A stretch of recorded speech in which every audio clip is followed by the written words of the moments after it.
on blasphemy cases and prisoners, not only in Nigeria, but also in Pakistan, Saudi Arabia, Algeria, Egypt, Indonesia, and Turkey. Last year, in Algeria, authorities sentenced Hamid Soudad, a Christian, to 5 years in prison for, quote, insulting the Prophet of Islam, unquote, by sharing a caricature of the Prophet on social media, and sentenced academic freethinker Saïd Djabelkhir to 3 years in prison for offending, quote, the precepts of Islam, end quote. USCIRF has urged the United States government to work with like-minded countries, including those in the International Religious Freedom or Belief Alliance, or IRF, to advocate for global repeal of blasphemy and apostasy laws. At the UN Human Rights Council, members of IRF called for an end to death penalties for blasphemy and apostasy. In countries where appeal of the blasphemy law is currently not realistic, reforms to remove the most severe punishments may be more palatable in their near term and allow for incremental change until full repeal is possible. The United States government and members of Congress can also advocate for religious prisoners of conscience who are imprisoned under blasphemy provisions, including those facing death sentences. Through this advocacy, USCIRF and our partners, including young, passionate people like yourselves looking to make a difference, can speak out for freedom of religion or belief around the world. Thank you.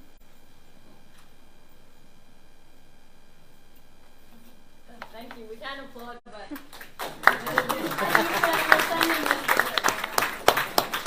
and he went also into kind of an overlap of the session we just had, also about the countries that have the death penalty for apostasy and blasphemy as well, which are red countries on Islam. So he mentioned Hamid Soudad, and we'll go into his case shortly and also how we can advocate for him. But first, we're going to be sharing Pastor Noordin about the general situation for the churches in Algeria. So welcome, Pastor.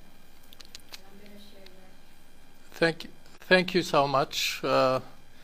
We are so happy to be here, and it's a privilege for us, my wife and I, to share about the situation of the Christian minority in my country, Algeria. So what I can say in short words that the persecution started in general since 2006, but since 2017 things goes bad, and from bad to worse for the church. But the great idea that when we say the Algerian church, and today with Brother Hamid, who is in jail now, I think for more than 2 years, and accused and sentenced for 5 years just because he shared in his Facebook a picture of taken from another newspaper. Anyway, so all the Christian or Algerian Christian came from Islam background, and we started to worship our God just in peace, and we have good relationship with the society and also with the government before 2006. Why the year of 2006? Because in this year the Algerian government voted, how I say it, a law that says that as Christians we don't, it's forbidden for us to share our faith or to preach the gospel outside the churches. And after that, because at that time this says that if we will not share the gospel outside the building, the worship buildings or the churches, that means that the number of the people that will accept Jesus will not grow. But what happened, it's the opposite. And then they started to ask the foreigners to leave Algeria. And all the foreigners, all the missionaries in Algeria left Algeria in 2007. And they say that the church will stop. And after that, what happened, it's the opposite. Thousands of Algerians accepting Jesus. And churches start growing. So after that, so they started to close, directly to close the churches and taking especially the Christian leaders to jail with no explanation. And just to explain more, when they closed our church, especially my church, where I was like a pastor since 2004. It was on 15 October 2019. And when they came, they didn't give us anything, any proof that says that that the government needs to close the church, because we have all the documents. And the same government who gave us the documents, the legal church, came to close the church, saying that your documents are not legal. So just to understand what is happening there. But for us, we understand, because when we say Hamid is judged, and there are also today, there are other brothers and sisters who are facing the court, and there are other brothers who are in jail. Their names didn't, or the organization don't know about them, but there are other members of churches who are in jail. Just my last thing to share, that the churches who are closed now in Algeria are just the Algerian churches, not other churches. The Methodist churches are still open. The Catholic churches also, the Anglican church are still open, but the Algerian churches are closed. Why? Because of just one reason. Because we are Christians came from Islam background, and for the government we are dangerous for the mosques or for the Muslims, that they will leave the faith, Islam faith, to come to Christianity.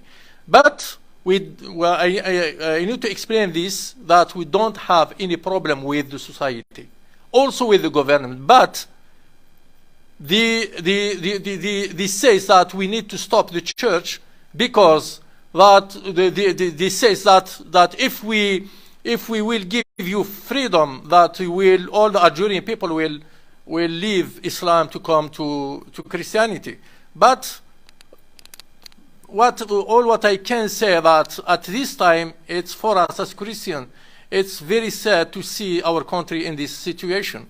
And not just Christians at this time, but also other minorities like Ahmadi, like Shia in Algeria, are facing persecution also. But the most minority which is persecuted are the Christians. So please pray for us. We need your prayers, and pray for our brothers and sisters who are now suffering there. Thank you. Some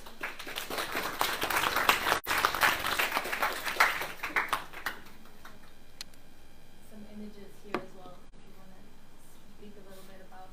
But what is this? Can I explain? Yeah.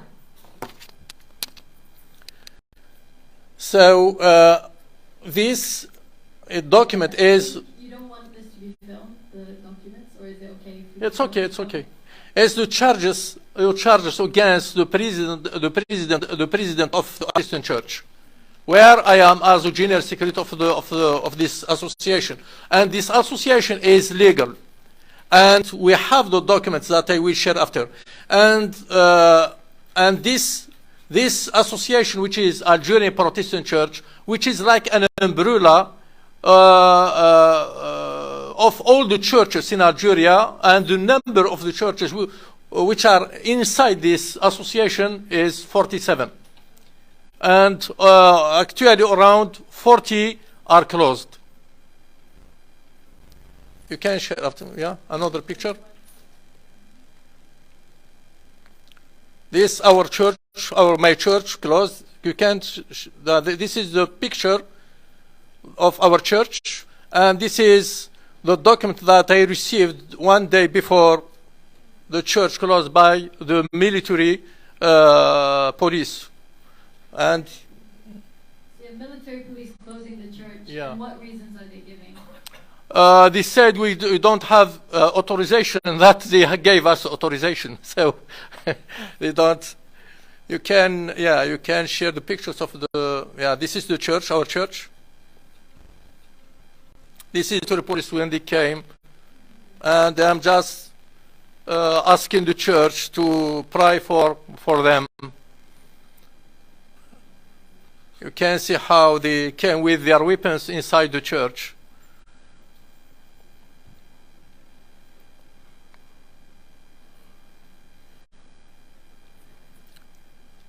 So it's the same everywhere when the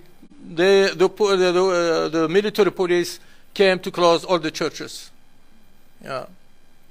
And what you have there on the top left in the picture? Sorry? In the top left, there's some text. Yeah, the text that the most important of this, so it's in Arabic, Berber, and French, is the Article 42 in the Constitution, which says that the government needs to respect religious freedom in Algeria.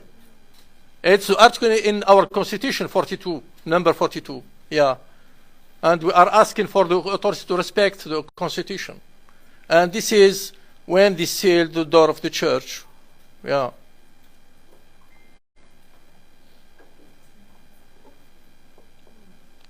Thank you. Thank you so much. Thank you. If someone has questions for the pastor right now after seeing these images or any follow-up questions, you can raise your hand. Otherwise, we'll count them. Any questions? Yeah. So as the church is closed, do you continue to worship? Yes, we continue to worship through Zoom. And we have, during the week, 3 or 4 meetings through the Zoom. But the problem that not all the Christians or all the members of our church can, because they don't have access. First, they don't have laptops or phones. And another problem, which is more, I can say more bigger than the first one, which is that the internet in Algeria is very bad. Yeah. You are welcome.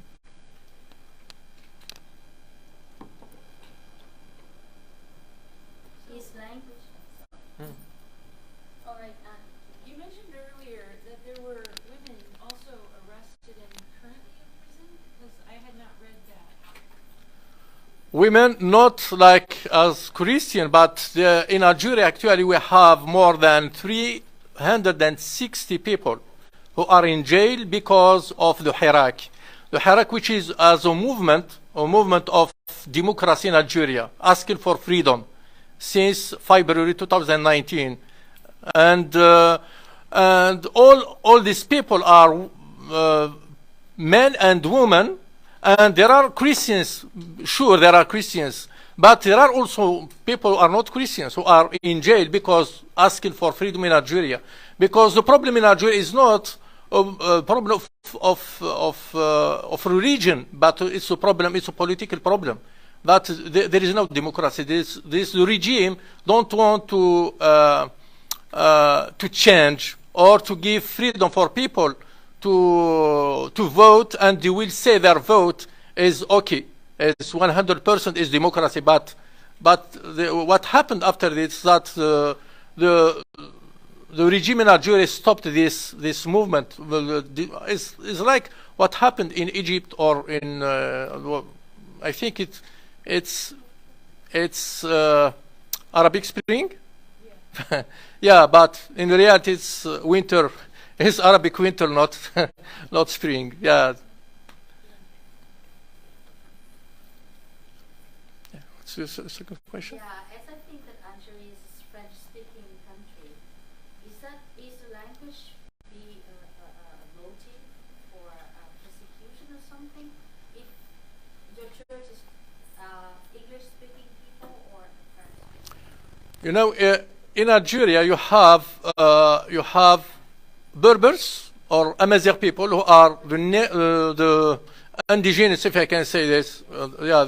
And there are Arabs who came after the 7th century when Islam came, and in our region, which is the Berber region or the Amazigh region or the Kabyle region, we speak Berber as our mother language, and we taught Arabic in school, and also French and English. But the two official languages, Arabic and Berber.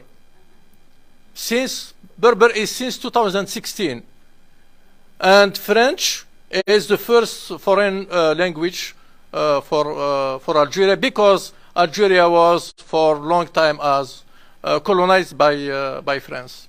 So you're worshipping in Berber? Yes, we worship in Berber, in Arabic, and in French, and sometimes in English. Yeah. You are welcome. Because there are a lot of people from Vietnam, from indigenous groups, who also have the persecution from the government. Yeah, yeah. So it also flows like.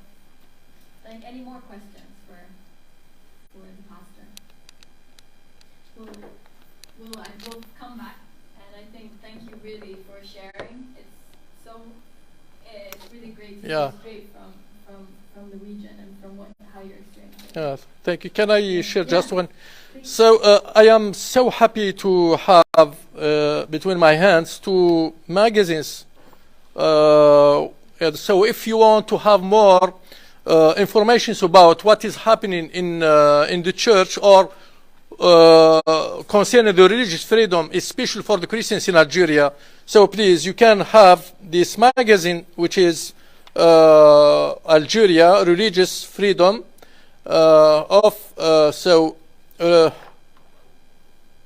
Religious Freedom Institute.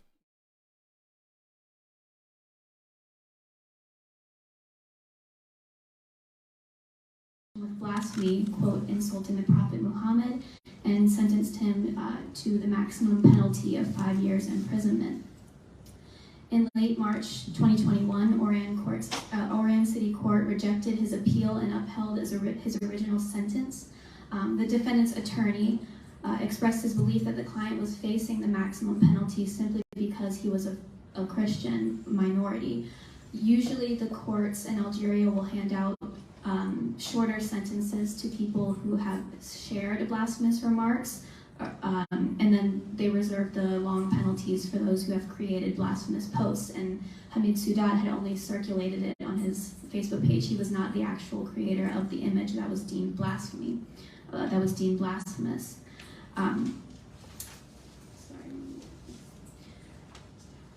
One of the things that we raised in our advocacy is that he was arrested an entire 3 years after he made his post, which completely violates Algerian law, which requires there to be a link between the action committed and any harm incurred. It is impossible that 3 years later they found that someone had been harmed by his remarks an entire 3 years after he had posted it.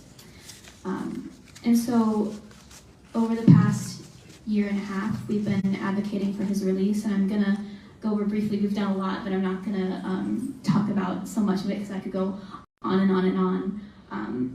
But in August 2021, Jubilee campaign, we had an interfaith letter that we had drafted and sent with the support of 13 organizations who are members of the International Religious Freedom Roundtable based in DC, and 8 individuals. We submitted a joint letter to Ms. Irene Khan, the UN Special Rapporteur on the promotion and protection of the right to freedom of expression, urging her to appeal to the Algerian authorities to release Hamid Soudad immediately and unconditionally, as well as review the nation's blasphemy laws. which are inconsistent with human rights.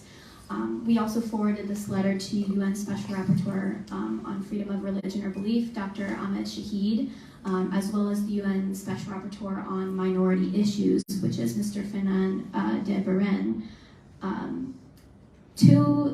3 months later, 2 or 3 of those members of the UN that we actually sent the letter to had drafted their own letter and sent it to the government of Algeria, and they raised a few different concerns. One of them was, notwithstanding whether the blasphemy allegations against Mr. Soudad are true, his arrest in response to his action violates both his right to freedom of thought, conscience, and belief, and violates his right to freedom of opinion and expression. And they further urged the Algerian government to, quote, take all necessary measures to ensure the protection of the rights and freedoms of Mr. Soudad, to initiate an investigation into the violations that may have been perpetrated against him, and to bring those responsible to justice. And so, even though we've done all these initiatives, we haven't had much success on his case, but we continue to raise it, especially at the UN. Every UN Human Rights Council session for the past, I believe, 4 sessions, we have engaged with the UN working group on arbitrary detention. And every single time we send in a list of prisoners of conscience, not just from Algeria, but from Nigeria, Iran, Pakistan, and every session since he's been arrested, we have raised his case, and we have urged them to advocate for his release and to engage with the Algerian government.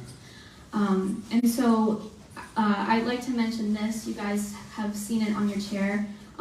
We created a social media kit. It should work with all smartphones. If you scan it with your camera, it will open a social media toolkit. Actually, next Tuesday, the 5th of July, is the Algerian Independence Day. And historically, Algeria has released 1 or 2 prisoners of conscience on their Independence Day. And so in this social media kit, we hope that over Twitter, over Facebook, over social media, you can send tweets to, we've even listed the people from the Algerian government that you can send them to. We have the Ministry of Religious Affairs has a Twitter account. The President of Algeria has a Twitter account. And we ask that you copy and paste some of the tweets in our social media toolkit and post them onto Twitter and tag the authorities. We have them in French, Arabic, and English. And then we also have some graphics that also raise 2 other prisoners of conscience who we're focused on in Algeria, one of which is Pastor Rashid Sagir, whose church was closed in July 2021. But this is a week from now, and so we hope that in this week, we know all of you guys have smartphones nowadays, if you could take to Twitter and really call on the Algerian government and the Ministry of Religious Affairs to look into his case and release him. And so thank you so much for having me. I'll turn it back over to Hulda now.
joint submission for Algeria's upcoming Universal Periodic Review in front of the Human Rights Council, where we listed the concerns regarding Hamid's case, the church closings in Algeria, and other concerns.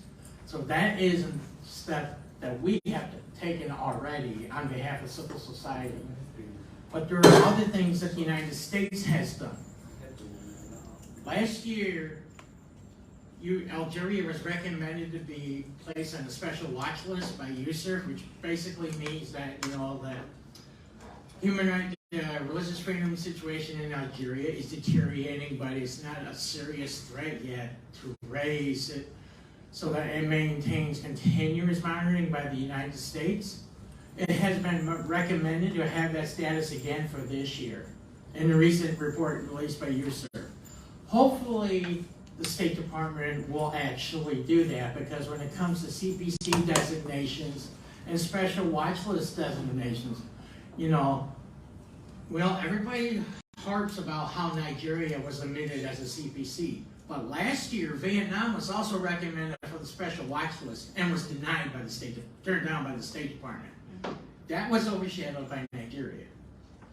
But the Biden administration has also sent 2 delegations to Algeria in recent weeks, and I should say during its term. First one, Undersecretary Wendy Rogers went there, and even Secretary of State Blinken went there.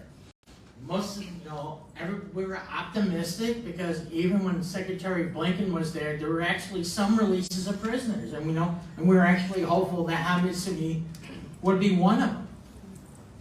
We were disappointed. The prisoners that were released were not religious. Basically, there are other political prisoners.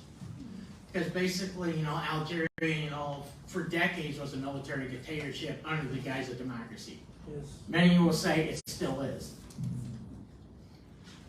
So we were disappointed in that. But there were other reasons why, actually, in U.S. foreign policy, Algeria is important. First of all, the tensions it has with Morocco. As Morocco is a good friend of the United States, actually even a good friend of Israel. Is one that has the best relations with Israel of any country in North Africa, even better than Egypt. And a lot of people are actually shocked by that.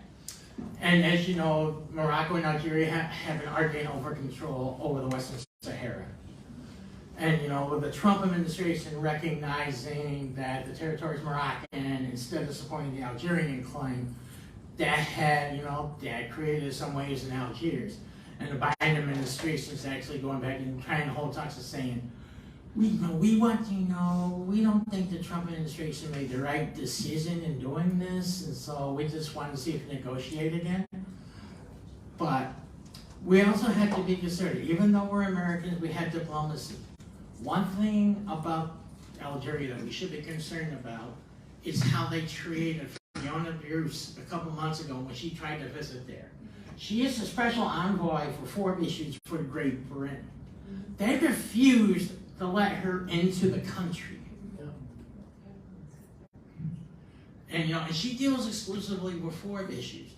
But they let Anthony Blinken in, and they let Wendy Rogers in when we started talking about other things like natural gas, which is a major concern now due to the war in Ukraine.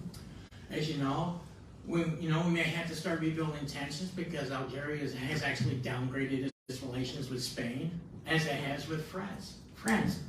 So basically, if we want to work with Algeria, who's a partner for the United States? Right now, our best options will probably be either Tunisia or Italy. The Algerians don't seem to take this issue seriously like the United States does. That's a key strength of our first freedom. And I'm going to deviate a little bit. I'm not an emerging leader like Sydney, and I'm not an academic.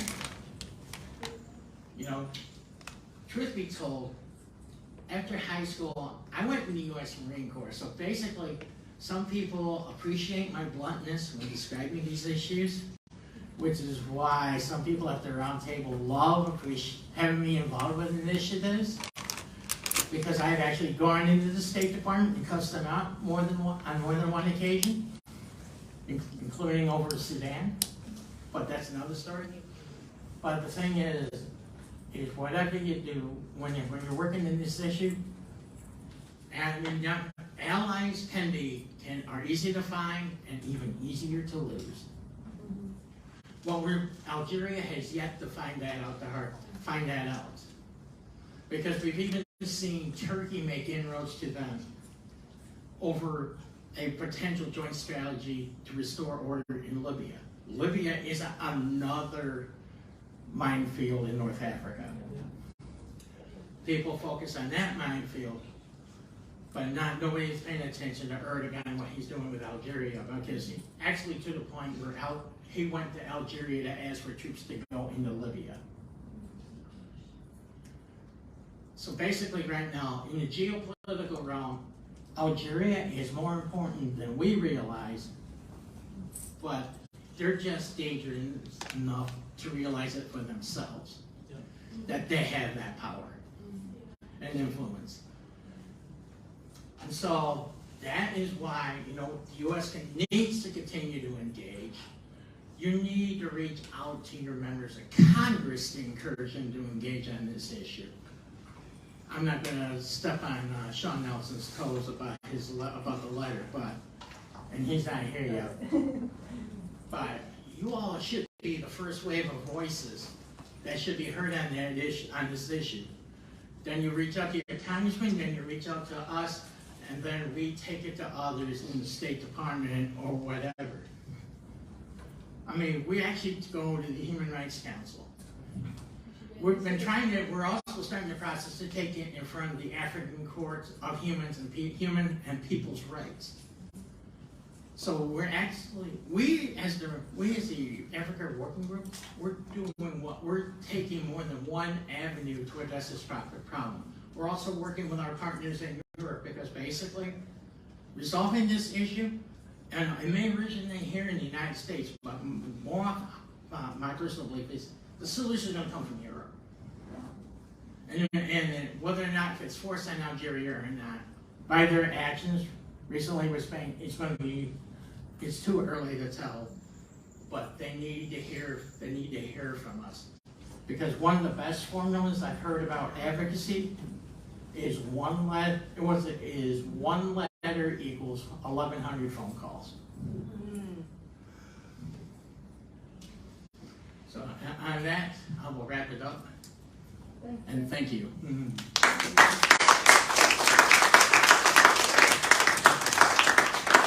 Thank you, Scott, for that. I think we're all, everyone's like, it's a lot. Thanks for covering all the geopolitical, but also what we can do and how we can get involved. How can people who live in this area get involved with Africa Working Group? Reach out to Hulda. Well, actually, I've handed that over. So Sydney and Actually raise something. Yes. If this works, can Yes. Yeah. Okay, awesome. Anne raised it actually yesterday when we were talking about prisoners of conscience more specifically. Something that Jubilee campaign engages in with a lot is religious prisoners of conscience reaching out to members of Congress and your representatives to ask them to adopt a prisoner of conscience. Obviously, this doesn't mean adoption in the legal sense, but it means to take up their case and advocate for their release. And just an example of how successful that can be, though we reach out via email to so many staffers of different congressmen, and we usually get responses that they're too busy to meet us, or that the staffers can meet with us in place of their congressman. We reached out to Glenn Groffman of Wisconsin, and he actually responded directly and said, I would love to meet with you guys, and I would love to adopt a prisoner of conscience. He actually wanted to adopt two, but he ended up adopting Pastor Adow, who has since been released. And so this is a testament to how effective we can be in, if one of us sends letters and sends emails to these congressmen to adopt a prisoner of conscience, imagine how successful it could be if every single one of us sent them an email. And I hope that the success we achieved with Pastor Adal can be recreated for Hamid Soudad, all the Algerian prisoners of conscience, and prisoners of conscience across the world. So I'm gonna close there because I think we're wrapping up on time. All right. Thank you, Sydney. That was great recommendations there. To suggest Hamid Soudad as a prisoner of conscience. We already have the USCIRF commissioner speaking out for Hamid Soudad, so that's definitely one way we can engage. We have a piece of paper here in front of Scott. So if you got excited and you're like, I want to do something for Algeria, write your email down there, and you can get looped into the Africa Working Group and get involved in the bi-weekly meetings after the UK Forward. That's also something we should raise. Sydney is going to be heading to London next week, and there's going to be an event on Algeria, freedom to worship for all Algerians, and raising the different Baha'is and Christians and Ahmadiyas. So that's excellent. Yeah, and I think Pastor Yusuf is speaking in end of August or for the Universal Periodic Review. And so that's excellent. Yeah. And it's really encouraging. The Algerian Christians are really pushing this. You guys want to go out and you want your rights. And I think it's similar to the Vietnamese also in the Hmong Montagnard communities. Really advocating for your rights on the ground and getting support from outside. And that always strengthens that we need amplified voices within the countries. Any additional questions from the floor? This is your last chance. You have a lot of great people here. You can, if you have any questions. Yeah, that's it. So thank you, everyone. Thank you. Unless you want to say some last words, Pastor, or yeah. So on behalf of the church in Algeria, and we want to thank you, and we thank especially Freedom Religious Institute that invited us, and all the staff. Thank you so much for your prayers, and we pray that, as Sister Hulda said, that on 5 July, which is the day of independence of Algeria, that God will touch the heart of our military government, that he will release all the prisoners, not just Christians, but all the prisoners, more than 300 people who are suffering in the jails because they didn't do anything, just they are asking for freedom. So please pray for this, and we trust God that he will protect all the prisoners of freedom all over the world. Thank you so much, and God bless you. Thank you.